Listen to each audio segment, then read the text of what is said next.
There's ultimately three stats that you have to be aware of when it comes to creating content on YouTube to try to get clients and customers through YouTube. Did they click? Did they watch enough of it? And did YouTube actually put it out and show it to a bunch of people? In other words, click-through rate, average view duration, and impression. If you get just those three stats to their max potential just from where you are now, not even where you could be, you'll be killing it. YouTube is literally not that hard. It's just those three stats that really truly matter. Everything else is just whatever. So did they click?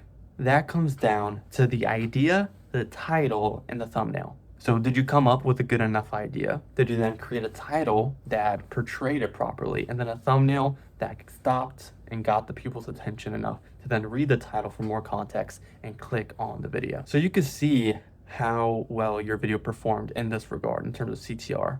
If you go to stats, analytics stats, and go to your CTR, if it's below 5 to 8%, then that's your bottleneck right there. If it's somewhere in that range, then that's pretty good. If it's above 8%, then that's not your bottleneck. Just move on to the next step. But let's say it is. What can you do to then improve it? Firstly, you can come up with better ideas. Use a tool like 1 of 10 to search through your whole entire niche and find what's performing properly within that niche. Look at the videos within the past 3 to 6 months that have performed 2 times better than what they've averaged. Look at what performed 2 times better, or at least 2 times better than the average videos that they produce. So if they average 1,000 videos, this particular video got at least 2,000. There has to be a reason why. So if you find a video like that and you like it and you feel you could then twist it into your perhaps ICP or audience, then I would move into the title. And you could pretty much get the title and thumbnail just based on the ideation or the outlier that you're getting the inspiration from. So you could literally just plug and play certain things just from the outlier itself. That's why it's so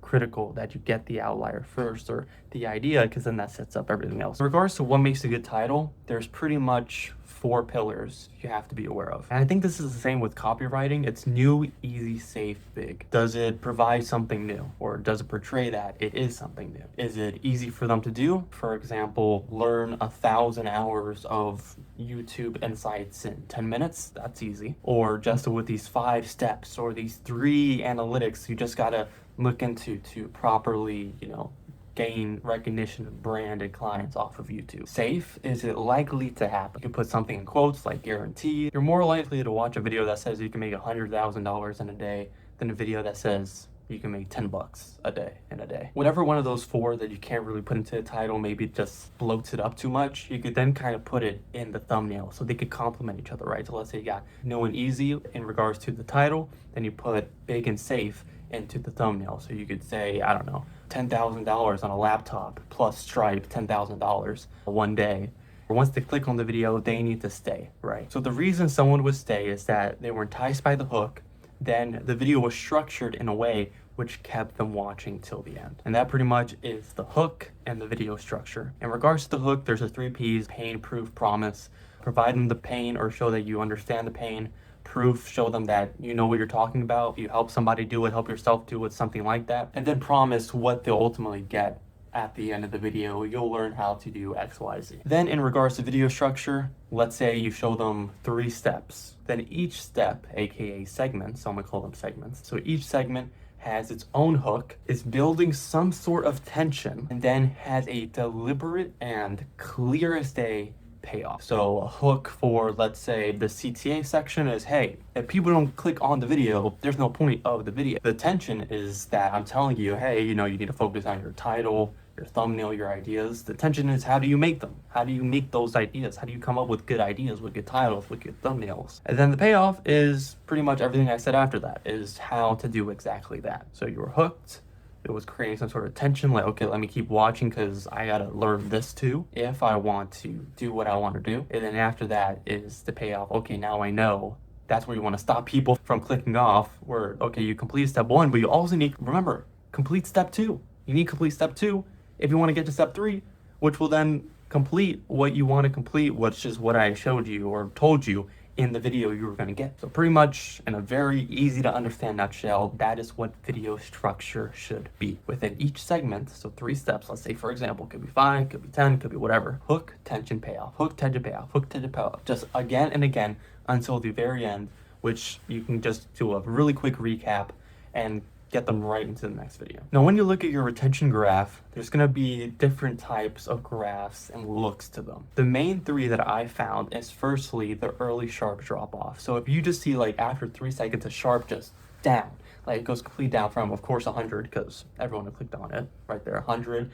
and then goes to like somewhere like, I don't know, 40 or 50 within the first 30 seconds, then you need to work on your hook. If you see some sort of gradual decline, so maybe it's, I don't know, again, 100, and then after 30 seconds, it's 80, then after 30 seconds, it's 70, then 60, 50, 40, next thing you know, within the whole video, it's just a kind of mountain or hill, then again, you have a pacing problem. You're either going too fast, too slow, you're not following the hook tension payoff properly. Okay, well, let's say that it isn't doing so, it's holding on for a good bit, it's not a complete slight drop off or hill. They stayed on, maybe you get a slight drop off from here and then, but they stay off mostly at that 60% mark, and then maybe at 30 seconds before the video ends, you just get an intense, just everyone drops off 4% right there. That means you got to stop the video 30 seconds sooner, or however, that's when you should have stopped the video, when you see that intense drop off. And then that leads me into impressions. So what are impressions? Impressions are pretty much how many people even had the chance of clicking on your video. CTR is out of those impressions, how many clicked. And then ABD is out of how many that clicked, how many watched the video, and how long did they watch the video for. So if you want good impressions, you have to have a good CTR and ABD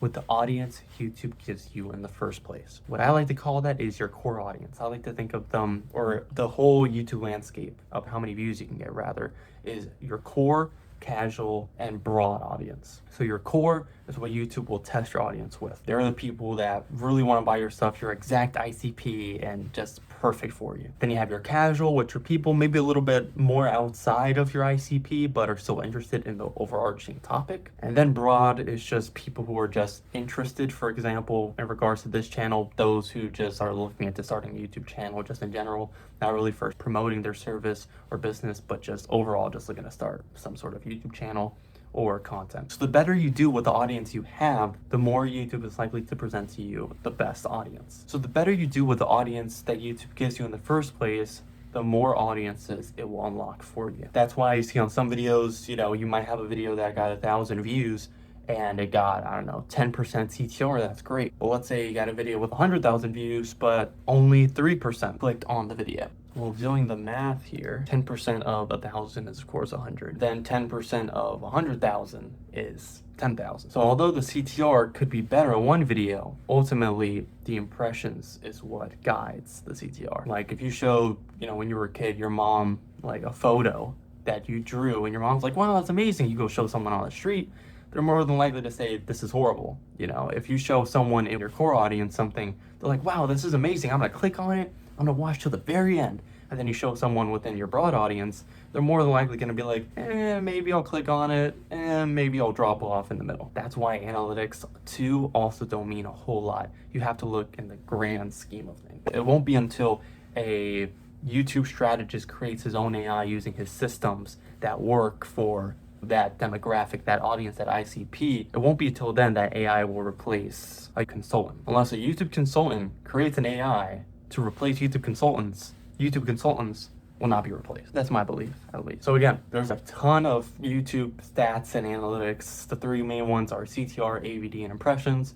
CTR, did they click on the video? ABD, did they stay on the video? Impressions, how many people even had the chance to watch the video? You fix the CTR by fixing your ideation, titles and thumbnails. You fix your ABD by fixing the hook and the story structure, and the impressions by maximizing the first two. If you're looking to learn more about YouTube or content creation in general, feel free to subscribe. You could probably book a call in the description. I think it has like my profile, some other stuff I've done, and you could book a call there and we can talk. Thanks. Bye.